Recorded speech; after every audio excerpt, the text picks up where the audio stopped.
Take Control Books are media sponsors of MacVoices TV at Macworld 2010. See their selection of ebooks at takecontrolbooks.com. Hi, I'm Chuck Joyner, and this is MacVoices TV at Macworld 2010. We're on the show floor wrapping up the second day of the show. Guess who we ran into? Mr. Jay Nelson of Design Tools Monthly. Jay, it's good to see you. Hey, Chuck, it's good to see you again.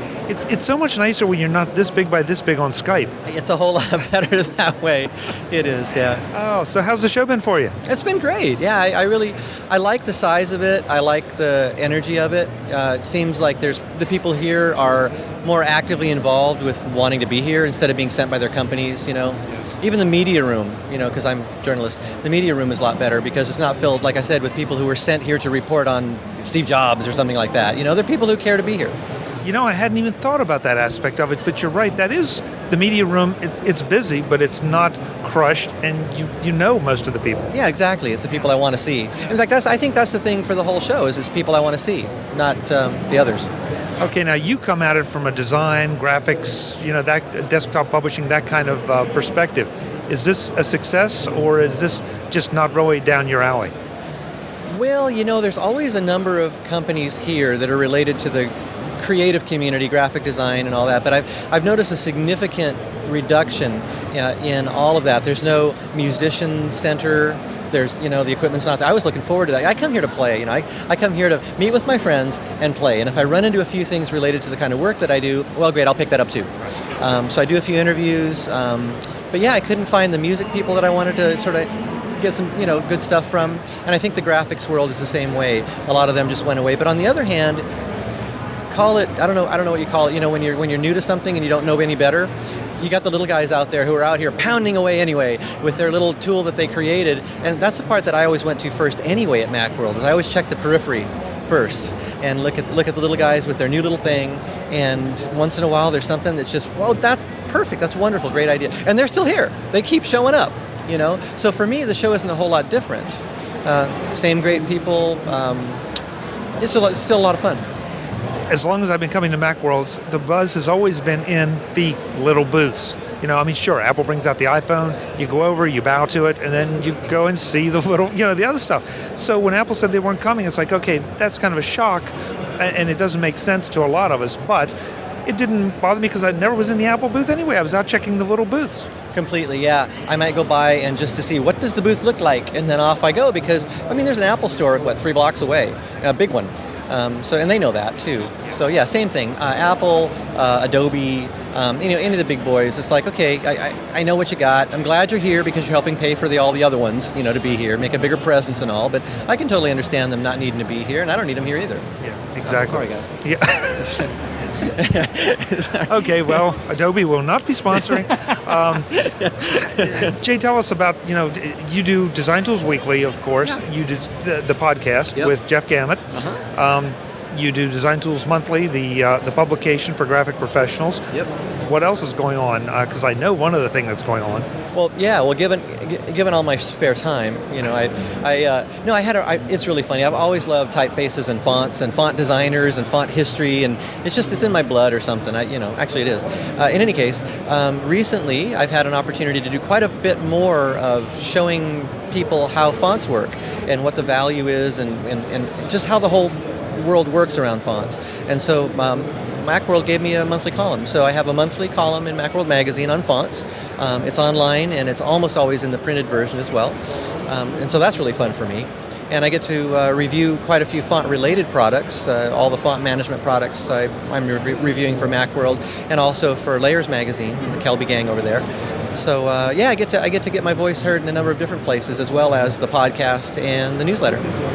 Jay, in a world that seems to be moving to media, to the web, to the iPhone, to the iPad, where do fonts fit in? And I'm not denigrating the printed page because we're certainly not anywhere close to really eliminating that, but where do fonts fit into that world? Well, fonts are exactly in the same position that they've always been in, which is a major contributor to the communication flavor and the communication itself of what we see and read and hear. Anybody who's watched that great documentary, Helvetica, gets it. I mean, I bought 5 of those and sent one out to all my family. It's like, this is why I do what I do, and they get it now because you're swimming in it, so you don't see it. The bird in the cage they can't see or whatever. We're surrounded by, you know what I mean? So you don't know you're in it, right? But we're surrounded by this stuff all the time. People have no idea how it affects them, except for people who pay attention. And now they're starting to pay attention again, because for the longest time on the web, you couldn't even choose what kind of fonts you really wanted people to see other than a handful of them.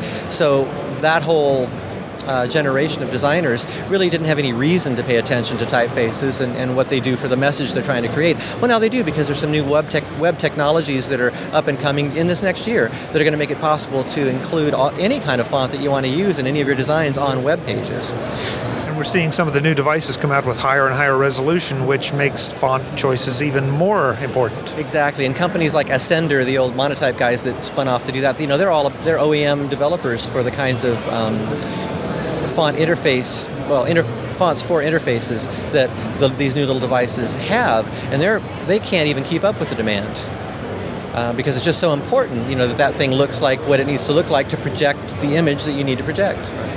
And you're still doing, even if we're not talking about the web, you're still designing mastheads, you're designing presentations, even if they're visual presentations, and fonts can fall right into that very effectively. Absolutely, yeah. I mean, any designer, or actually anybody who's trying to make something, communicate on the page or on a billboard or a bus or whatever, you're going to get feedback from people saying, that could be a little better, and you don't know why, and then you find out why, and that's what I write about. I write about some of that.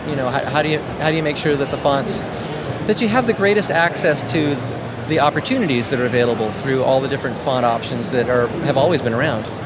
That's cool. That's cool. It's a lot of fun. Yeah, it is, and I'm glad to get a chance to talk to you, because I think it's important that people start to understand this again. We all understood it when we started to get laser printers, and then we kind of forgot about it. And it's still part of the thinking, and still is critical if you're going to be effective in communicating. Exactly. Yeah, it's a new wave of people who just didn't need to pay attention before. And unlike us old timers, who came in on it when it was beginning, and there were just a few dozen fonts, and then there were a few hundred fonts, and then there were a few thousand fonts. If you walk into the design world right now, and a lot of designers in general right now never really learned the font thing. So suddenly, it's not like us where we grew into it. How do you face thousands, tens of thousands of choices when you don't even know what they are? And I'm seeing some interesting technologies evolve right now because of that. There's a company called Veenix, V-E-E-N-I-X software, and they had a type creator, what do they call it? Type book creator.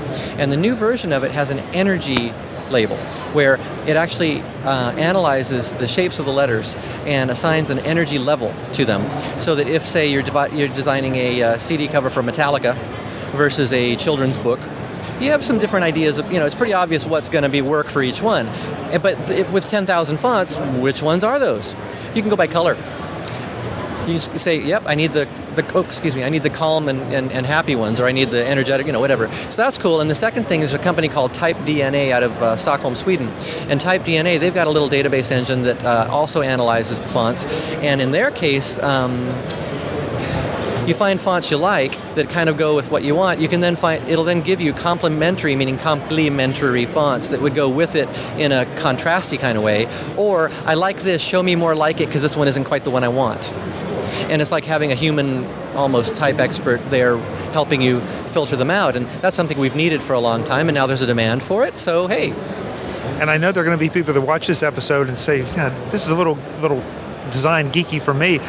And I disagree, because I've been in that position where you're trying to put together a flyer, a brochure, a presentation, and you don't want to use Helvetica again. You don't want to use any of the standard ones, but I'd like to have something kind of along those lines. Right, give me one like that, but different, so it feels more like what I'm talking about, because it is about feeling. Yeah, and that can be in the business world. It doesn't have to be in the pro design world. And so if you're out there and need help, this is the guy. Thanks. Give us the websites and everything you're doing right now. So go to Macworld.com, and I think you can look for my name, Jay Nelson, or just look up any of the font-related columns, and it's probably mine. There's that. There's Design Tools Monthly, publication we've been doing we're in our 18th year now of that. Subscriber-based, no advertising. The idea is to give graphic designers and other creative professionals the news they need without breaking their brain. So that's available at designtoolsmonthly.com. And the podcast we're doing is designtoolsweekly.com, and Layers Magazine, and Photoshop User Magazine. Okay, sounds good. Well, the bad news for you is that now I got you here, I'm not going to let you go. You got to come back and visit us more often and help us understand why some of this stuff is so important and how we can do a little better. I know if folks want the in-depth help, they got to come to your stuff, but maybe you can guide us a little bit. I'd be happy to do that, Chuck. Absolutely. That's great. It's good to see you, Jay. Take See you care. again too, Chuck. Thanks a lot. Thank you. I'm Chuck Joyner at Macworld 2010. Yes, it's the end of the second day, folks. I'm Chuck Joyner at Macworld 2010, and we are live from the show floor. We wish you were here. That was Jay Nelson. We will be back again soon. Thanks for watching. Take Control Books are media sponsors of MacVoices TV at Macworld 2010. See their selection of ebooks at takecontrolbooks.com.